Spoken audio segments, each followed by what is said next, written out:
I will die on March 10th, 1998 at exactly 12:01 a.m. Karla Faye Tucker, and God bless her victims and their families. When convicted killer Karla Faye Tucker wrote these words in her diary, she wasn't making a desperate plea or a wild guess. She was making a prediction that would prove to be accurate down to the exact minute. But here's what makes this story absolutely chilling.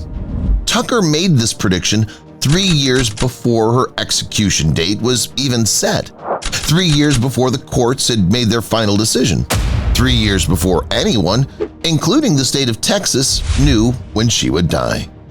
And on March 10th, 1998, at exactly 12:01 a.m., Karla Faye Tucker became the first woman executed in Texas since the Civil War, exactly as she had predicted. This is Karla Faye Tucker. On June 13, 1983, she and her boyfriend, Daniel Ryan Garrett, broke into the Houston apartment of Jerry Lynn Dean to steal motorcycle parts. What happened next would shock even hardened investigators and lead to one of the most controversial executions in Texas history. Tucker and Garrett brutally murdered Dean with a pickaxe, striking him over 20 times. When Dean's girlfriend, Deborah Thornton, was discovered hiding under bedsheets, Tucker killed her as well. Later, Tucker would tell police that she experienced sexual pleasure with each swing of the pickaxe. Both Tucker and Garrett were sentenced to death in 1984. Garrett died of liver disease on death row in 1993, but Tucker's case would take a dramatically different turn, because what happened to Karla Faye Tucker in prison would challenge everything people believed about redemption, justice, and the death penalty. But none of that explains how she knew the exact date and time of her death 3 years before it was determined. And what she wrote in her final diary entries will make you question everything you think you know about fate, intuition, and the human mind's ability to see into the future. In 1985, just 1 year after her conviction, something extraordinary happened to Karla Faye Tucker. She experienced what she described as a profound religious conversion while watching a television ministry program in her cell. The transformation was immediate and dramatic. The woman who had laughed about the sexual thrill of murder became a devout Christian who spent her days counseling other inmates, leading Bible studies, and working to prevent young people from following her path. Prison officials, chaplains, and fellow inmates all testified to the complete change in Tucker's personality and behavior. Warden Jim Willett, who oversaw her execution, later said he had never seen such a genuine transformation in his 30 years in corrections. Tucker began creating religious artwork, writing extensively about her faith, and corresponding with thousands of people around the world. Her letters revealed a woman grappling with the enormity of her crimes while finding peace in her newfound beliefs. But it was during these years of transformation that Tucker began making statements that would later seem prophetic. In interviews, she spoke with unusual certainty about her fate, often referencing specific time frames and expressing a strange peace about her future. In 1995, 3 years before her execution, Tucker began keeping a detailed diary. Among the entries about daily prison life, Bible study, and correspondence, one entry stands out with chilling clarity. On September 15, 1995, Tucker wrote, "I had the most vivid dream last night. I saw myself walking down a long white corridor. At the end was a room with a table. I knew it was my time. The clock on the wall read 12:01 a.m., and the date was March 10, 1998. I felt no fear, only peace. I believe God has shown me when I will come home to Him." At this time, Tucker's appeals were still working their way through the courts. No execution date had been set. The Texas Court of Criminal Appeals hadn't even heard her final appeal.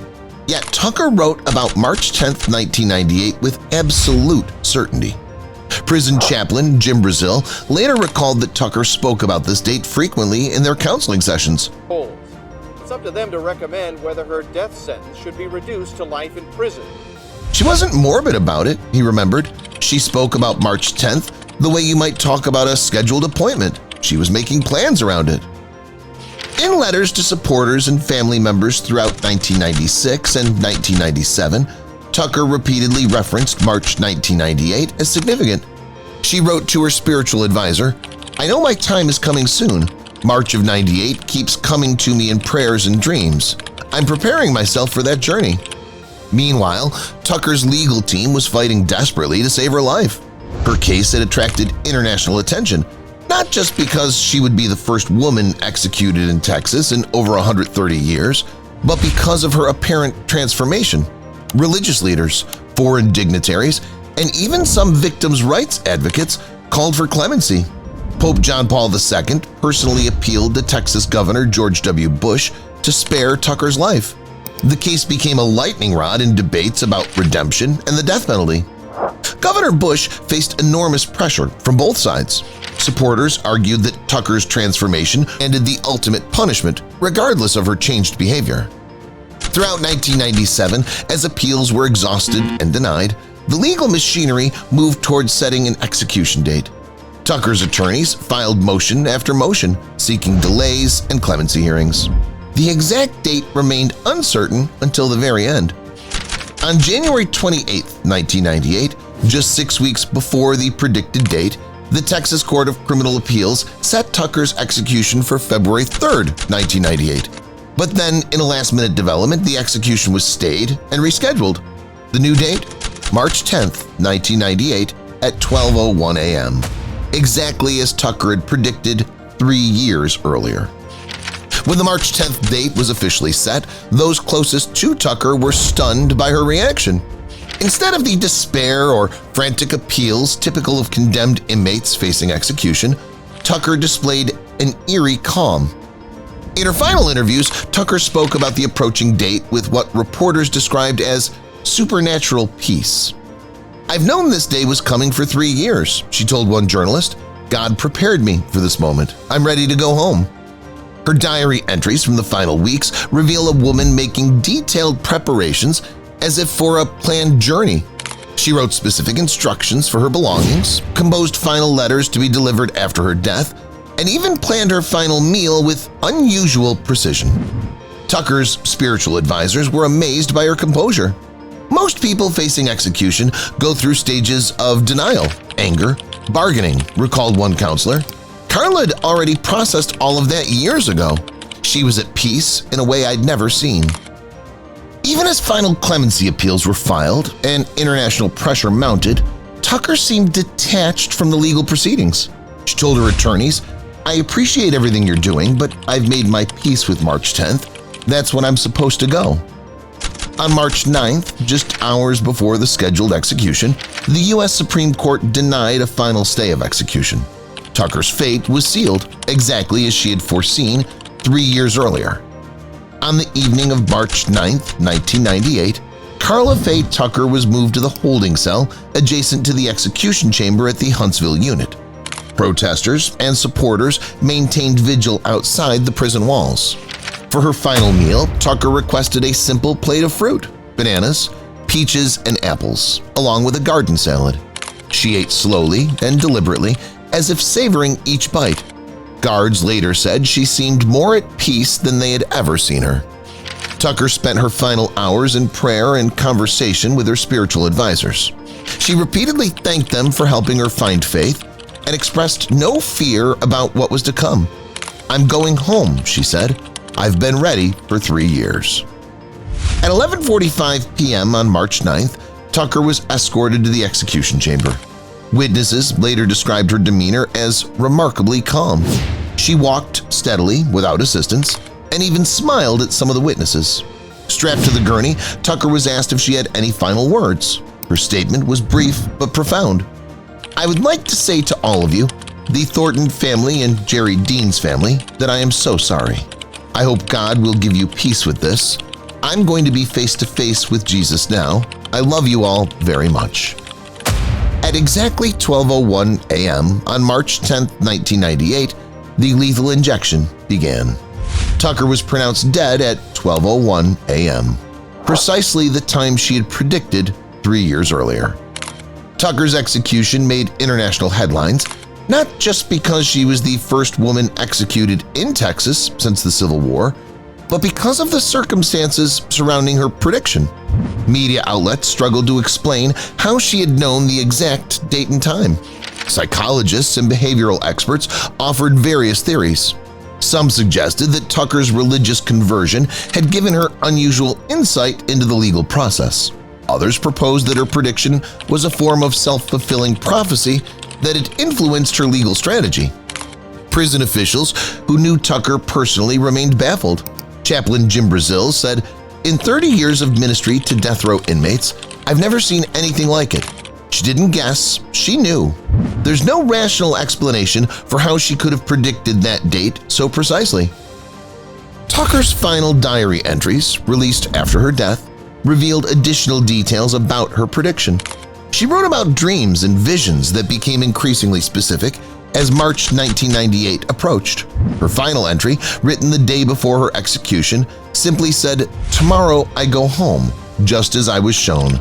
God's timing is perfect." Legal experts who studied the case timeline confirmed that there was no way Tucker could have known her execution date through normal channels. The legal proceedings were too unpredictable, with multiple stays, appeals, and rescheduling that made the final date impossible to predict. Tucker's case raises profound questions about human intuition, spiritual insight, and the nature of time itself. Researchers have documented other cases of condemned prisoners who seem to know their execution dates, but none with Tucker's precision and advance notice. Some scientists suggested that Tucker's prediction might be explained by unconscious processing of legal information and patterns. Her deep involvement in her case might have given her subconscious mind enough data to make an accurate prediction. Religious leaders and spiritual advisors maintain that Tucker's prediction was a form of divine revelation, God preparing her for her transition from life to death. They point to her transformation and peace as evidence of spiritual intervention. Skeptics argue that Tucker's prediction was either coincidence or the result of careful observation of legal patterns. They note that death row inmates often become experts on the appeals process and might develop intuitive understanding of timing. But none of these explanations fully account for the precision of Tucker's prediction or her unwavering certainty about the date. The mystery of how she knew remains unsolved, adding an eerie dimension to an already extraordinary case. Karla Faye Tucker's story challenges our understanding of justice, redemption, and the mysterious capabilities of the human mind.